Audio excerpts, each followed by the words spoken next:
오늘 제가 할 이야기는 나의 문학 세계와 불교관 이렇게 막연한 이야기인데 그 막연한 이야기를 구체적으로 몇 가지 점을 지적해서 이야기하도록 하겠습니다. 나의 문학 세계라고 하는 것을 불교관과 어떻게 연결시키고 싶은가 하는 문제를 염두에 두지 마시고 작가라고 하는 존재는 어떤 것인가 하는 것부터 간략하게 이야기함으로써 종교와 문학 세계와의 관계를 정리하도록 하겠습니다. 작가라고 하는 것은 하나의 종교, 특정 이데올로기, 이념이라는 것이죠. 특정 정치 제도, 그런 거에 속박되면은 문학이 가지고 있는 예술성을 상실하도록 되어 있기 때문에 문학이라고 하는 것은, 예술은 그 나름의 개성과 독창성을 가지고 인생 전체를 포괄하는 것이, 그것을 감동적으로 그려내는 것이 예술작품입니다. 그래서 어떤 나라에서든지 예술가는 특정 종교에 예속되거나 특정 정치에 예속되거나 특정 이데올로기에 예속되면 예술성을 상실한다고 정의되어 있습니다. 그래서 모든 예술가들은 철학과 종교와 정치 제도에 대해서 포괄적으로 인식하고 알아서 그것을 작품에 도움이 되도록은 하되 맹목적으로 하나의 종교에 굴종하거나 정치 제도에 복무해서는 안 되도록 되어 있기 때문에, 어떤 율법처럼 되어 있기 때문에 그것을 벗어나려고 애쓰고 있습니다. 그러므로 저는 제 작품 속에서 불교에 대한 이야기를 가끔씩 하기는 했으되 제 자신이 석가모니라고 하는 대상을 신앙의 대상, 종교의 대상으로 바라보는 것이 아니라 제 삶의 고매한 스승으로 받들 뿐입니다. 마찬가지로 예수교, 그리스도의 생애에 대해서도 그가 가지고 있는 숭고한 정신은 또한 받아들입니다. 석가모니 불께서 일찍이 설파하시되 딴 종교에 대해서도 그 종교의 고매함에 대해서 항상 경배하라 하는 말씀을 가르치셨습니다. 대단히 훌륭한 가르침이죠. 이 말씀을 저는 태백산맥이라는 소설 속에다 그대로 쓰고 있습니다.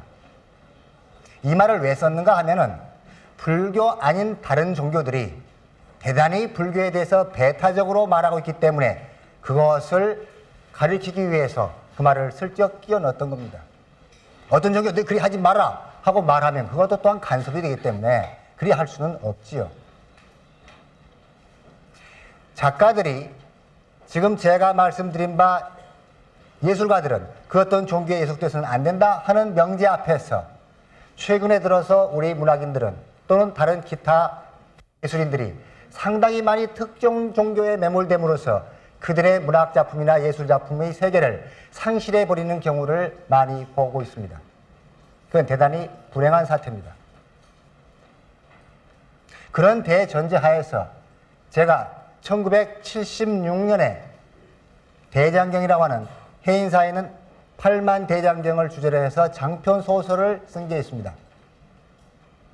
그것은 어떻게 썼냐 하면은 문해진흥원에서 우리 한국의 5000년 역사를 통괄해서 역사에 남길만 한 문화유산들을 골라내가지고 그것을 왕조별로 구분을 해서 고려조에서 몇 개의 이야기가 있었는데 그 중에 하나에 8만 대장경이 들어있었습니다. 그런데 다른 소재가 많은데도 불구하고 하필 제가 그 8만 대장경을 문득 아무 주저 없이 선택했던 것은 제 마음속에 그만큼 불교에 대한 애착과 신심이 있었다는 반증이 될 것입니다. 그런데 8만 대장경은 일본 놈들이 우리를 36년 동안 지배할 때에 너무 탐이 나서 그것을 가지고 가려고 작정을 했었지요. 파고다 공원에 있는 13층 서탑은 가지고 갔다가 불행한 사고들이 계속 터져가지고 다시 실어와서 재조립한 겁니다, 저게. 8만 대장경을 가지고 가려고 했었는데 거기에 얽힌 전설들이 하도 기막혀서 겁나가지고 그 계획을 취소하고 자기들 손으로 8만 대장경을 만들었습니다, 일본 사람들이. 그랬는데 그것이 오자투성이가 돼가지고 도저히 한국 8만 대장경과 비교할 수가 없어서 없는 것처럼 덮어두고 있는 실정입니다. 그러면 보세요. 현대적인 인력을 동원해가지고 일본 사람들이 세계에서 으뜸가는 장경을 만들기 위해서 만든 것이 지금으로부터 500년 전에 만든 고려시대에 만든 것보다 못하다. 그 말은 뭘 말합니까? 그걸 만들 당시에 판수와 조각하는 사람들은 얼마나 정성을 들여서 신심투톱게 그걸 만들어 깼는가 하는 이야기입니다. 8만 대장경은 8만 4천 몇백 장인데 저도 잘 몰라요, 그 숫자를. 다 시험본 사람이 없기 때문에 뒤에 가서는 헷갈려가지고 그 숫자를 잃어버릴 정도입니다. 그것을 만들 당시의 정치 상황을 보면은 참 이루 헤아릴 수 없습니다. 몽고가 이 땅을 침략해가지고 살레탑이라고 하는 장수가 10만 명의 별동군을 이끌고, 다시 말하면 기마병대입니다. 그때 당시에 마차밖에 없고 사람들이 가마 타고 다니던 시절에 호마 큰 말이지요. 호나란 말이란 말입니다. 호마란 게. 저 몽고에서 풀 많이 뜯어먹고 징기스칸이 전 세계의 반을 집어먹던 그 시절에 몰고 내려온 겁니다. 그러니까 요즘 말로 하면 무슨 부대입니까, 그게? 탱크 부대. 요즘 전쟁으로 말하면 탱크 부대 같은 거예요. 그 10만 별동군이 한양을 지나가지고 어디 붙였습니까? 바로 합천에서 치고 들어가고 부인사 치고 들어가고 하는 식으로 난리를 쳐버린 겁니다. 그 몽고군이 쳐내려와가지고 임금이 어디로 도망갔습니까? 광화도로 도망을 가버렸습니다.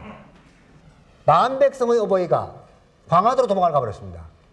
백성은 지금 적의 짓밟힘을 당하고 강간당하고 살육당하고 불태우고, 그래서 그 몽고군이 어디까지 갔습니까? 저기 제주도까지 몰고 내려가서 그야말로 이 땅은 완전히 초토화가 되어버렸습니다. 그 상황 속에서 만들어진 게 무엇인가? 8만 대장경입니다. 상상이 됩니까? 자, 그러면 여러분들한테 질문하겠습니다. 왜 나라를 다 빼앗겨버리고 임금도 도망가버린 그 황망한 상황 속에서 여자들은 강간당하고 살육당하고 남자들은 다 총 맞아 칼 맞아 죽고 활 맞아 죽고, 그런 상황 속에서 왜 8만 대장경을 만들었습니까? 말씀해 보세요, 아시는 분.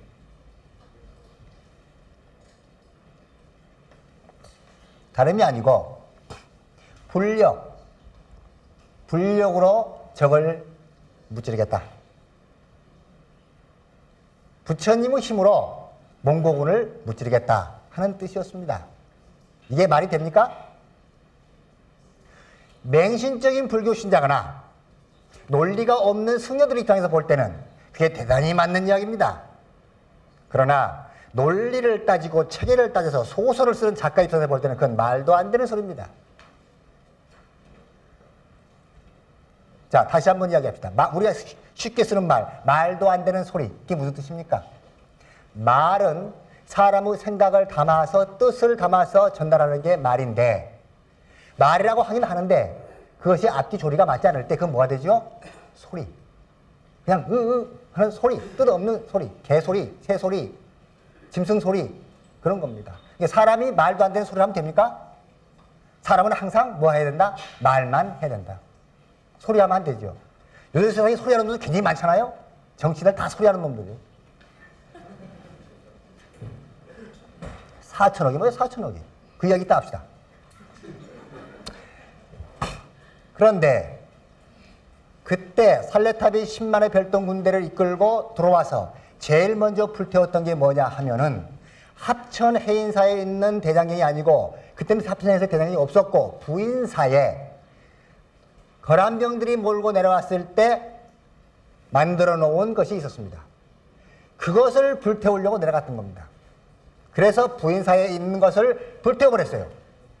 불력으로서 거란병들을 몰아냈기 때문에 그것이 신경 쓰여서 몽고족들이 제일 먼저 친 게 조정이 아니고 임금을 친 게 아니고 부인사에 가서 그걸 불질러버렸습니다.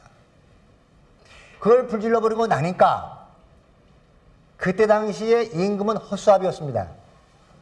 최후를 중심으로 한, 지금으로 말하면 군사 쿠데타 비슷한 조직으로 해서 군벌들이 정권을 전부 장악하고 있었습니다. 군인 세력들이. 그 군인 세력들이 나라를 막지 못하고 임금을 강화도로 도망을 시켜놓고 나니까 전쟁 책임이라는 게 있지 않겠습니까? 임금은 매일 어인일인고 만백성을 두고 여기 와 있더니 어인일인고 하고 물으면 최고를 중심으로 한 그 형제간들이 뭐 어떻게 하다 보니까 변명거리가 없어요. 저희는 최선을 다했으나 안 되옵니다.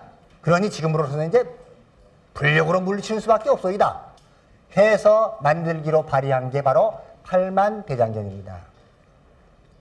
그러면 보십시오. 국민은 도탄에 빠져 있는데 뭐 농사를 지면 90%를 전부 몽고군들이 다 가져가 버리는데 아녀들은 전부 강간당하고 있는데 남자들은 다 죽어가고 있는데 그런 일을 하면 되겠습니까? 안 됩니다. 최후라고 하는 무력 집단이 자기들의 전쟁 패배의 책임 회피를 위해서 불교를 악용하고 있는 겁니다. 이게 첫 번째 문제입니다. 팔만대장경에 거쳐있는. 두 번째 문제는 국민이 그리 도탄에 빠져 있을 때 또 다시 그 거대한 사업을 하기 위해서 세금을 따로 걷어야 합니다. 국민은 더욱 도탄에 빠지겠지요.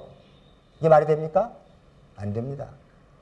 세 번째는 불교라고 하는 종교는 인간이 가지고 있는 사행심, 이기심, 아주 나쁜 마음들을 정화시켜서 이 세상이 극락정토 되도록 하고자 부처님께서는 평생을 바쳐서 만들어 놓은 불교를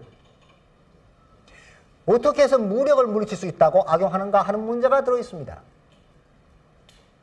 그리고 세계 인류 사상에 육신을 지배해서 영혼이 청정하게 되어서 이 땅을 극락정토로 만든 경우는 있으나 부처님의 말씀으로 무력을 행사하는 적들이 물러간 적은 없다는 사실입니다. 그런데 이 의문은 지금 분명히 세계 유일하게 장경이 8만 개 있는 건 대한민국 합천 해인사인 건 하나입니다. 이건 위대한 문화유산입니다. 이 위대한 문화유산이 위대하다고 말하면 안 되지요. 설득력을 가지려면 그러한 악 상황 속에서 이렇게 위대한 문화유산이 나오기까지는 어떤 경로를 거쳤는가 하는 것을 추적해서 확실하게 밝혀놓는 것, 그것이 바로 작가가 해야 할 일입니다. 저는 그래서 그 소설을 쓸 때 지금 같은 의문들을 품고 대한민국에서 유일한 불교대학, 동국대학 불교과를 찾아가가지고 그 자료들을 제가 요구를 했습니다. 근데 그 사람들이 가지고 있는 것은 팔만대장경 사진 찍은 거, 칼라 사진 찍은 거 하나, 그 다음에 팔만대장경은 강화도에서 만들어가지고 합천해인사로 옮겼다는 사실 하나, 그 두 가지밖에 없어요. 그래서 내가 이러한 질문들을 하면 그 사람들은, 학자라는 사람들이 황당하게 뻔히 쳐다보고 있어요. 근데 가르쳤어요. 이렇게 하니까 이렇게 되지 않겠나? 뭐 그렇다. 이러면 이렇게 되지 않겠나? 그렇다. 30년씩 다 불교밥 먹은 사람들이 그 꼴하고 앉았더란 말입니다. 그래서 그 네 가지 사실을 밑에 깔면서 부인사의 대장경이 불타는 데부터 소설이 시작합니다. 그 부인사를 지키기 위해서 승려들이 엄청나게 죽어갑니다. 2겹, 3겹, 4겹으로 쌓아가지고 들어오는 적들을 막아내기 위해서 맨몸으로 장경을 붙들고, 그때는 대장경이 아니죠. 장경을 붙들고 앉아가지고 다 죽어갑니다. 그래서 그 정신들이 거기서 또 발화돼가지고 어떻게 돼가는가 과정을 그리는데 수기대사란 분께서 팔만대장경을 총진행했습니다. 강경도감이죠. 그 장을 했습니다. 그분께서 임금 앞에 나와가지고 절대로 대장경 만들 시기가 아니라는 것을 반대합니다. 제가 지금 말하는 그 네 가지 이유를 차근차근 들어가면서 바로 소설의 주인공은 작가가 하고자 하는 말을 대신하는 사람이지요. 중요 주인공일수록 수기대사를 통해서 제가 지금 했던 말들을 차근차근 다 제시합니다. 그러니까 최후가 수기대사를 죽이려고 합니다.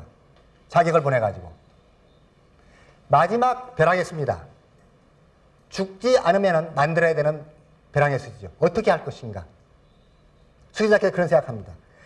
내가 아니어도 이 자들은 자기들이 정치적 목적을 달성하기 위해서 반드시 대장경을 만들고 말 것이다.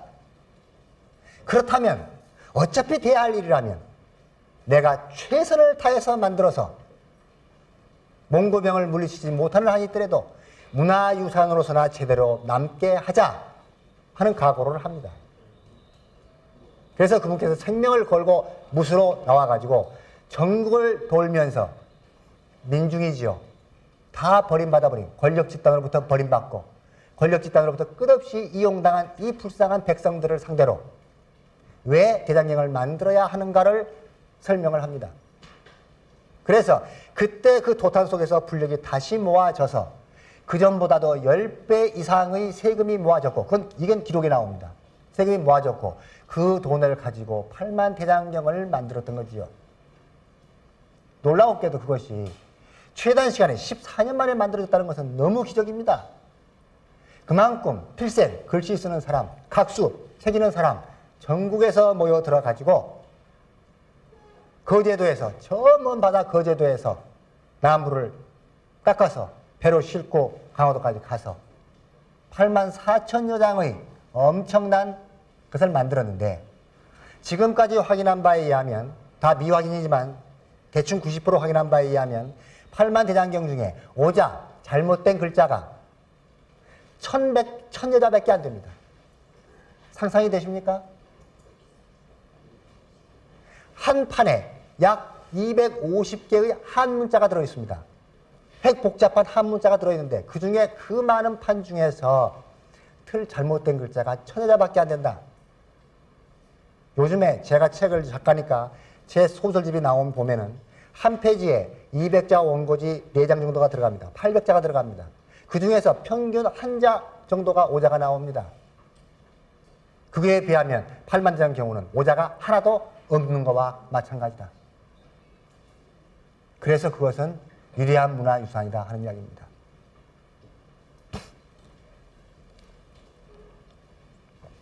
저는 그 이야기를 쓸 때 철저하게 비판적인 눈으로 그러면서 그것이 위대한 문화유산이 되도록 씀으로써 그 작품이 최소한의 설득력을 가질 수 있도록 했고 신비스러운 것, 종교가 가지고 있는 가장 맹점이 뭐냐면 신화부분이지요. 예수 그리스도께서 동령으로 태어나셨다. 부처님께서 옆구리로 태어나셨다. 이것은 다 소용없는 거예요. 신성시하기 위해서 만든 것이니까 그건 안 봐도 돼요. 그걸 자꾸 주장하면은 종교가 어디로 갑니까? 미신으로 가버립니다. 종교는 철저하게 실천적인 것을 목적으로 하기 때문에 교리를 열심히 보고 그 교리를 내 피가 되고 살이 되도록 만드는 것이 목적이니까. 마찬가지로 대장경이라고 하는 것도 그것이 가지고 있는 신비성만 말하면 안 됩니다. 그 속에 들어있는 말이 무엇이고 얼마나 정성을 많이 바쳤으면 그러한 위대한 걸 만들어낼 수 있는가 하는 이야기를 해줘야 됩니다. 그러면 지금 이 나라의 불자들은 우리 불교 입장에서 볼 때 막 700만? 신도가 700만이라고 뭐 하는데 사실일까요? 그 막연한 숫자죠. 지금 이 시점에서 우리가 다시 대장경을 만들자 아니면 대장경과 흡사한 어떤 불교 문화선을 만들어보자 할 때 만들 수 있겠습니까? 어려울 겁니다. 불신들이 없어요. 그러면 고려시대의 민중들의 불심과 이 시대의 민중들의 불심의 차이에는 뭐가 있는가 하는 것부터 생각해 봐야 되겠죠? 지금 대한민국이 문화유산으로 관광객들이 보여주는 게 80%가 불교유산이라고 자랑합니다. 그렇죠. 서울에 있는 궁중 비원 몇 개 빼버리면 나머지는 다 법주사 무슨 사 다 절이죠. 절. 거기에 있는 다 불교 겁니다. 그러면 한국 불교가 일제시대는 그만두고 해방되고 나서 지금까지 그 전에 지금 우리가 자랑하고 있는 그 옛날의 진절들은 전부 신라시대부터 시작해가지고 고려시대까지 거의 끝났습니다. 이조시대 500년 동안은 숭유배불 정책, 불교를 배척하고 유교를 숭상한 정책에 의해서 철저하게 핍박받았습니다. 그러니까 절 하나 제대로 지치를 못했지요. 그렇다면 지금 우리는 700만의 불자를 자랑하는 불교는 해방 이후에 제대로 된 불사를 무엇 했는가? 없죠.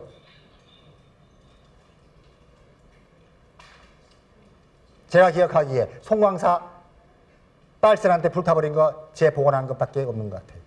그 다음에 여기 봐도 구룡사가 신식으로 가미를 잘해서 지었습니다.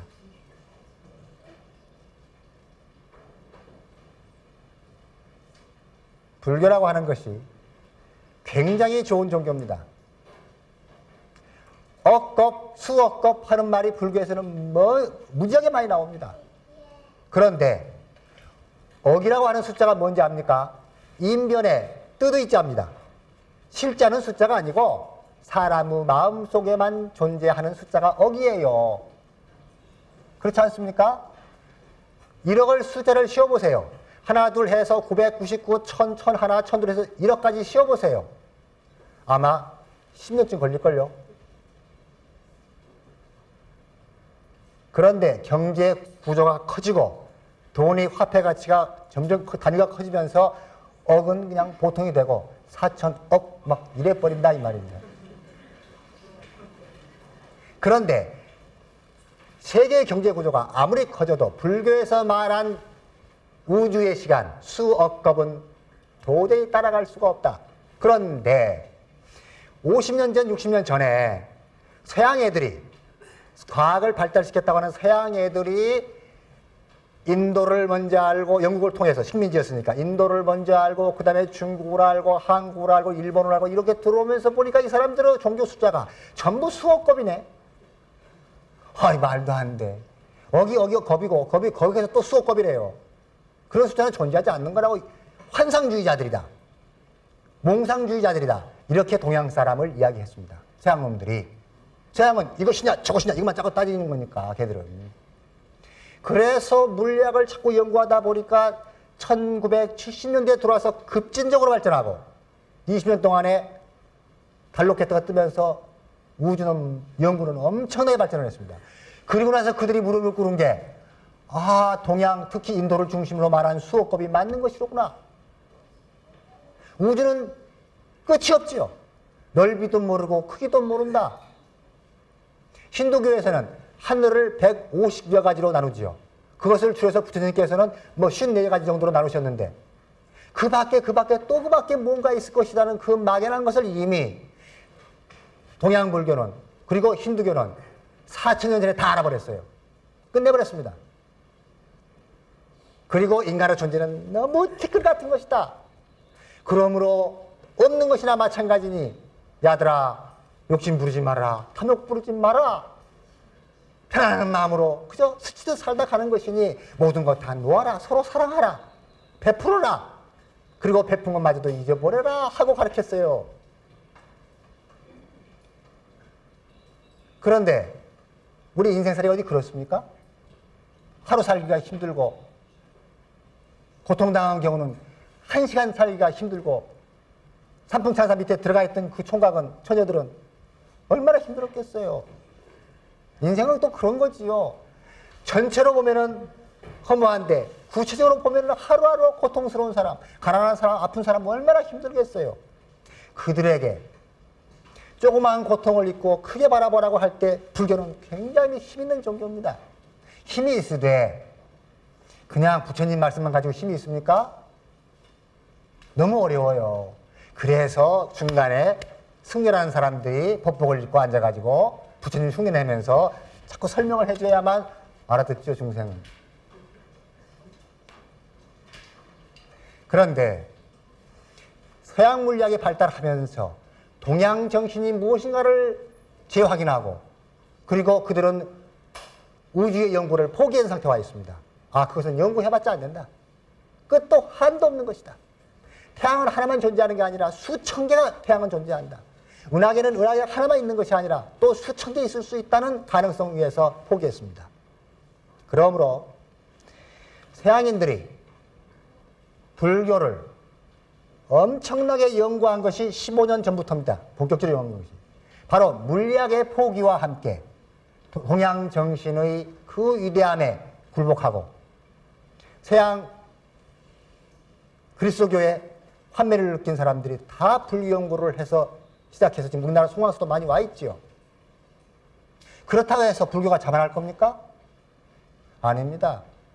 모든 문화나 생활 양식은 서로 교류합니다. 고기압과 저기압은 서로 바뀌지요. 서로 교류하지요. 마찬가지로 사회주의에 있는 사람들은 문화는 그들이 실증 나가지고 자본주의 문화를 동경합니다. 예를 들면은 사회주의대 중국 가보니까 그쪽에 있는 작가들은 자본주의 작가들의 표현 방법을 굉장히 동경합니다. 또 반대로 이쪽에 있는 사람들은 자본주의의 병폐를 너무 짓떨려 해가지고 사회주의적 방법이 뭐 없을까 하고 생각하게 됩니다. 서구는 이미 괴테가 신은 죽었다고 선언을 했습니다. 그건 대단히 모반이지요. 신의 존재에 의해서 서구문화가 만들어졌는데 신이 죽었다고 선언을 함으로써 서구문화 전부를 근본적으로 부인해버렸습니다. 그러고 나서 그들이 찾은 게 신이 없으되 모두가 다 신이 존재까지 될 수 있다고 하는 불교. 깨달은 자가 하나 있는데 그 깨달은 자가 말씀하시되 그대들 다 청정한 마음으로 도를 면 깨달음의 경지에 오면 다 그대들은 부처다. 이것은 절묘한 민주주의 기본 의식입니다.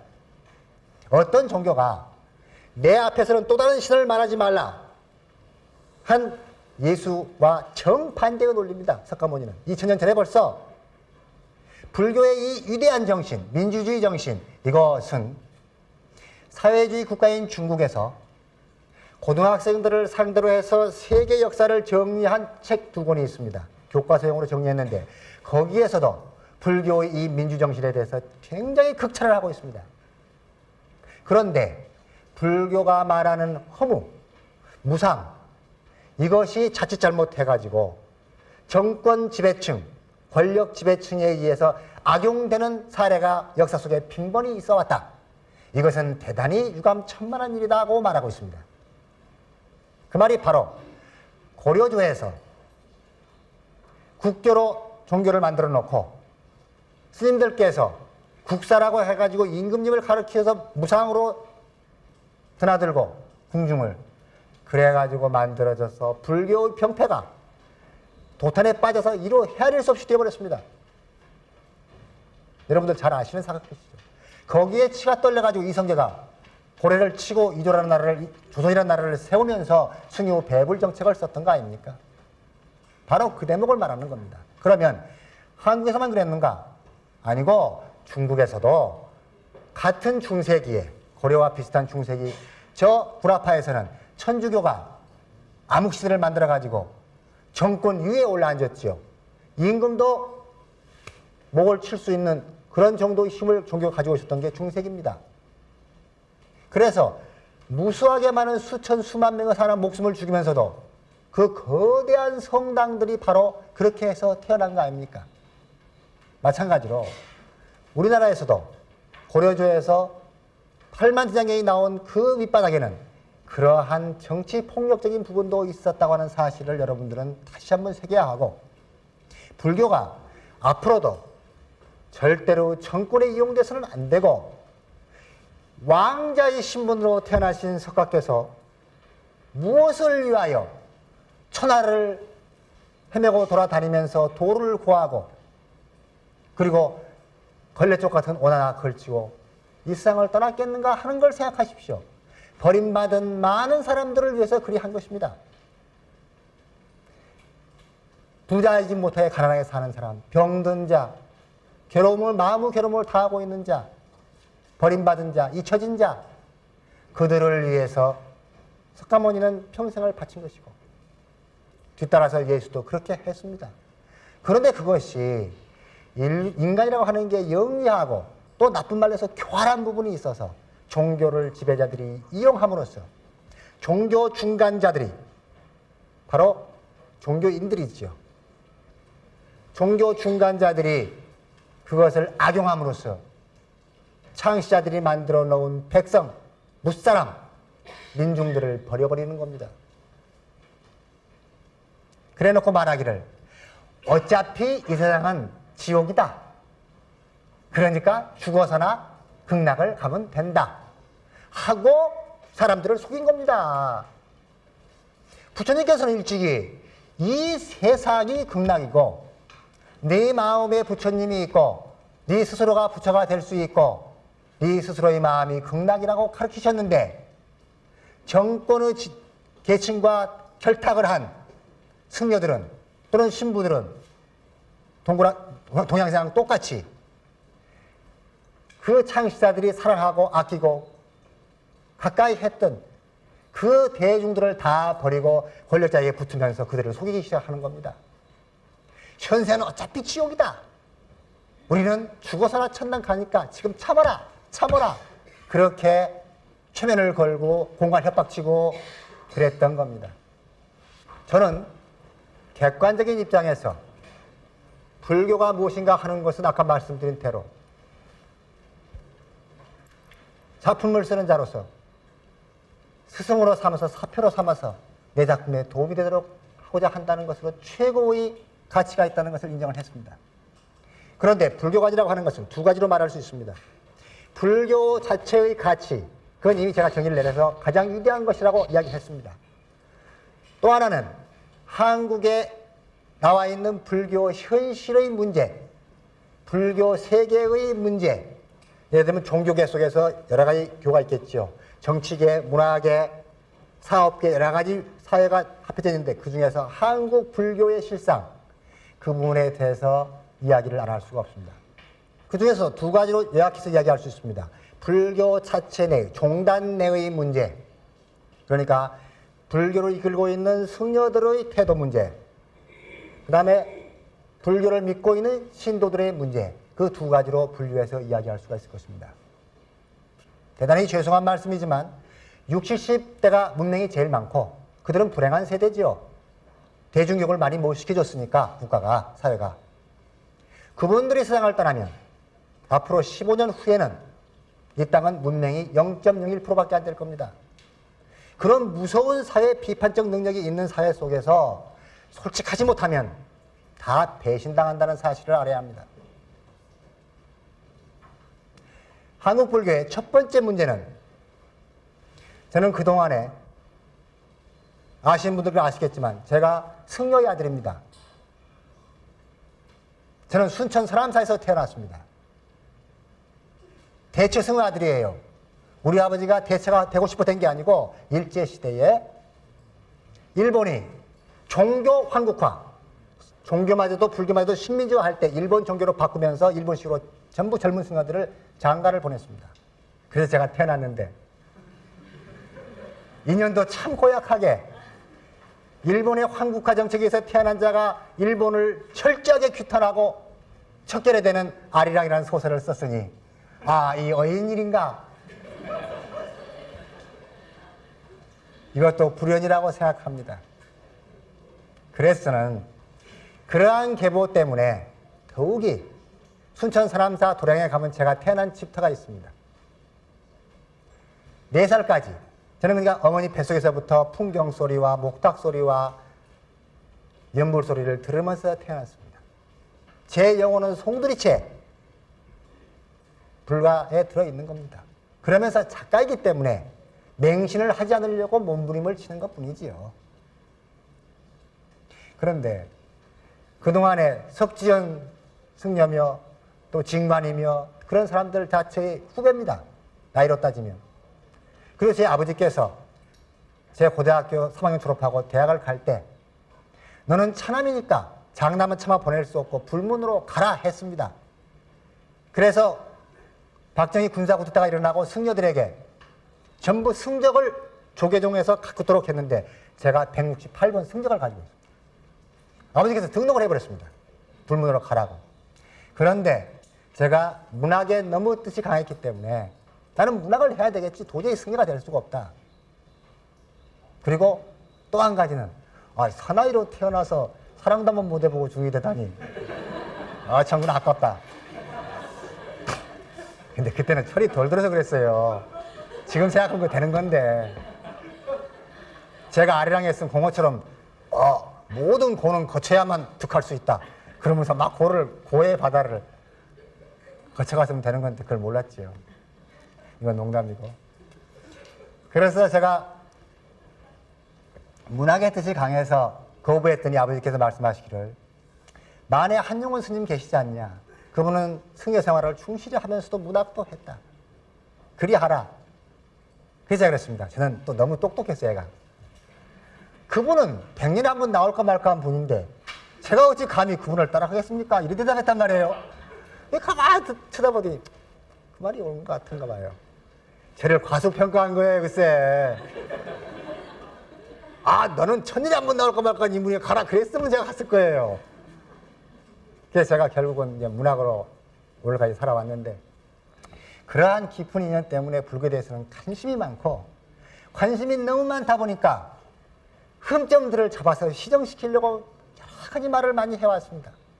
대원정사에서 5년 전에 온양에서 학자들과 여러 사람들을 모아놓고 세미나를 했습니다. 불교의 당면 문제가 무엇인가? 그때 불교의 도저히 밖으로 밝힐 수 없는 여러 가지 문제가 많이 나왔었습니다. 그때 제가 주장했던 것이 뭐냐면, 첫 번째, 불교가 이 땅에 들어온 지가 언젠데 한글로 된 경전이 없는가? 부처님은 한 분이시지만 해석하는 때에 따라서 여러 종단이 있을 수 있다.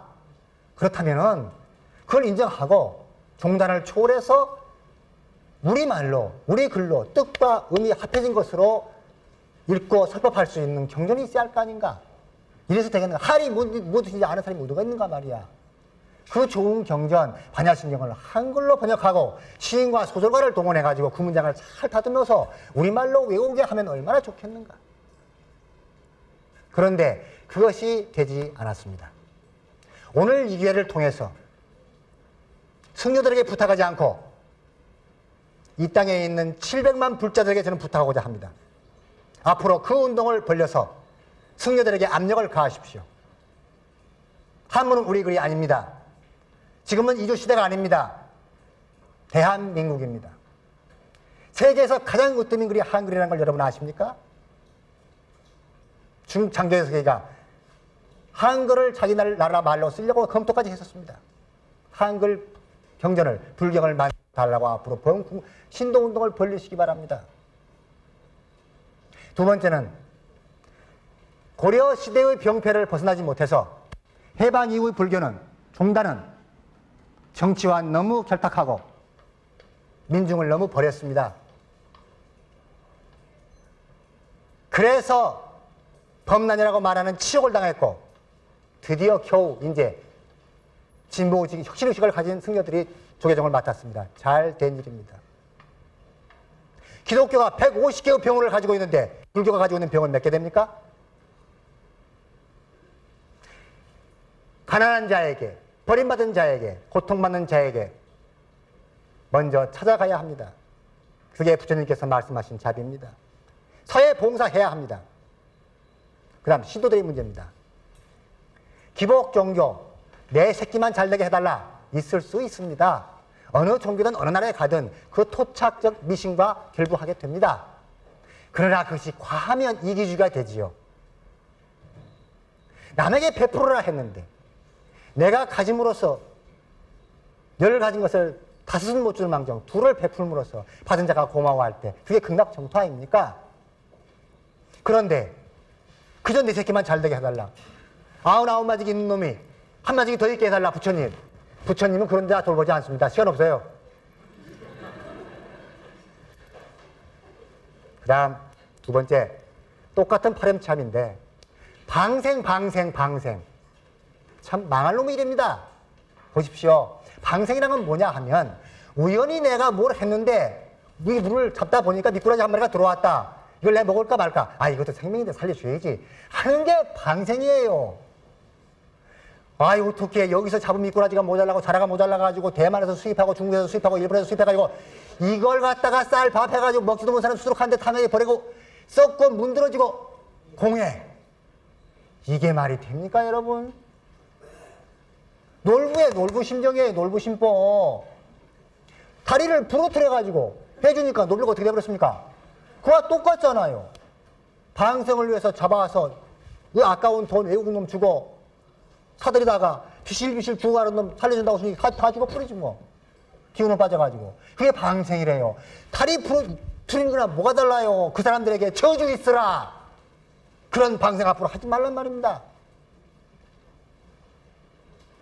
그렇게 이야기들을 하는데 안 된다고요. 그게 얼마나 파렴치한 이기주의입니까? 이기주의라는 게 그렇게 무섭습니다.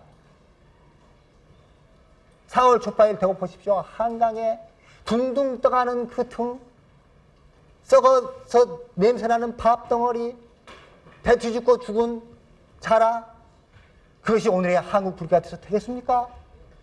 그 아까운 돈 모아서 소녀 가장들에게 줍시다. 고아원에 보냅시다.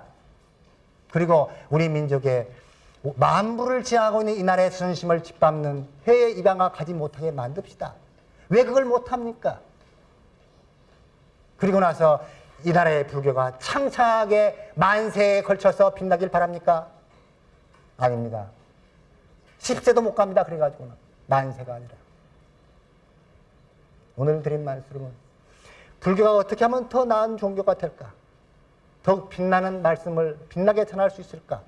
하는 뜻에서 드린 말씀이니까 여러분들께서 들으시고 여기 못 오신 분들에게 전해주시고 어제까지 한 잘못은 오늘의 반성으로 죄가 사면되는 것입니다. 되풀이하지 않으면 됩니다. 듣고 깨닫고도 또 되풀이하는 자 그는 용서받지 못하리라. 제 이야기는 대충 여기서 마치도록 하고 마지막 정리하겠습니다.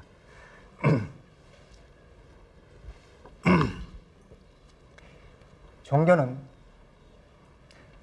정치, 언어, 종교 이 세 가지를 합해서 현대 문명을 분석하는 학자들에 의해서 인간의 3대 발명품이라고 합니다.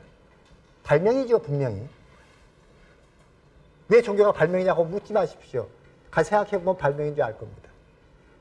그런데 이 세 가지가 가장 성스럽게 인간에게 봉사했던 것은 종교여야 하는데 아까 말한 대로 그렇지 못했습니다.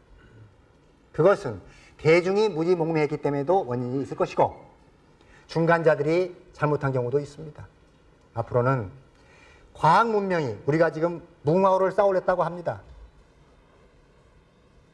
첨단 과학이 발달하고 있는 이 시대에 종교가 왜 더 필요한가? 인간이 그만큼 사악해지기 때문인 것이고 종교 발달과는 상관없이 우리 인간에게는 전부 본능이 있습니다. 잘 살고 싶고 출세하고 싶고 그 본능을 얼만큼 눌러가면서 나눠가면서 살 수 있을 것인가 하는 문제가 있습니다. 여러분들께서는 보다 더 실천하고 보다 더 나를 양보하고 내 즐거움이 남의 아픔을 쓰다듬을 수 있는 좋은 가장 아름다운 무기라는 것을 잊지 마시고 좋은 불자 되도록 다 같이 노력합시다. 감사합니다.